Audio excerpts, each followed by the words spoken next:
How do you approach the new year? Do you make big plans and lofty resolutions only to feel disappointed when nothing really changes?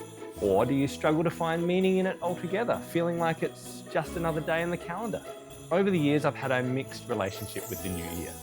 In my 20s, I did the party thing, staying up late, counting down with friends, and waking up with a headache. It was fun at the time, but it lacked a bit of substance. As a young parent, some years I barely made it to 9 p.m, just hoping for a good night's sleep. But now I've found a fresh way to welcome the new year that feels far more meaningful, at least for this stage in my life. Rather than a New Year's resolution, it's about making space for a New Year's reflection, to pause, consider, and find meaning in the moment. And when I do this, I always love to do this with others, to have authentic and meaningful conversations with close friends. We sit outdoors in the warmth of the evening in Australia, share good food and wine, and reflect on our rosebud Thorn. Rosebud what? Let me explain. Your rose is the highlight of the year that's been. Your joys, successes, and positive memories that you're thankful for. Your thorn represents your challenges and struggles, the difficulties you've faced and are probably glad to leave behind. And the bud is what you're hoping for in the year ahead.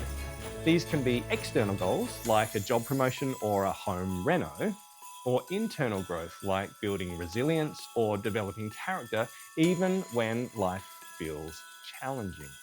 What I love about this activity is it's not a New Year's resolution, it's a New Year's reflection. It's less about fixing yourself by changing habits or creating goals, and more about honestly reflecting on where you've been, what you've learnt, and what you're hoping to see in the coming season. If this idea resonates with you, I would love to hear your thoughts by leaving a comment. What's one rose, bud, or thorn that immediately comes to mind? The ancient philosopher Socrates once said, "The unexamined life is not worth living." And yet so many of us live our lives on autopilot. We move from one task to the next, rushing from meetings to grocery shopping to school drop-offs to music lessons and endless emails without making space, pause, and reflect. And I get it, life can be relentless. I mean, sometimes just staying on top of things is all we feel we can manage. But surely there's more to life than just paying the bills. I mean, surviving is one thing, but thriving is something else altogether. And to truly thrive, we need more space.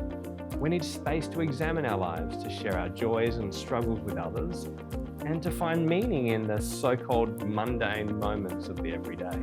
These are Kairos moments, those moments of deeper significance that animate the everyday, which I've talked about in a previous lesson. In other words, the secret to a more meaningful life is to pause and reflect.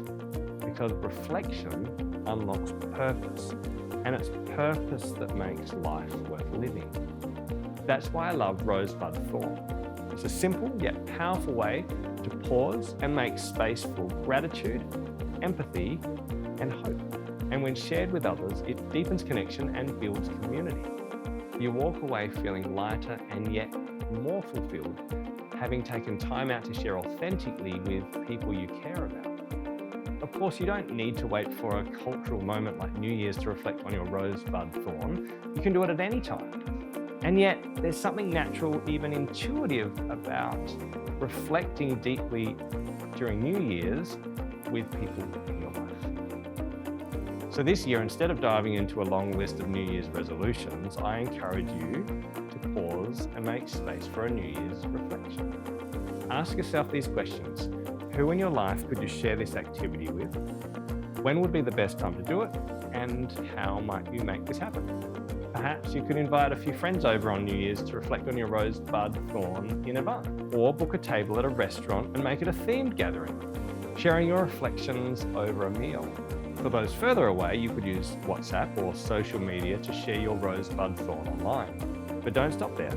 Plan to meet in person, if possible, to discuss your reflections, ask deeper questions, and build a genuine sense of connection. When you do, take the time to truly pause and think about the year that's been. What are the roses you want to savor? What are the thorns that you've faced, and what are the lessons that they've taught you? And what buds of hope and possibility are waiting to bloom in the year ahead?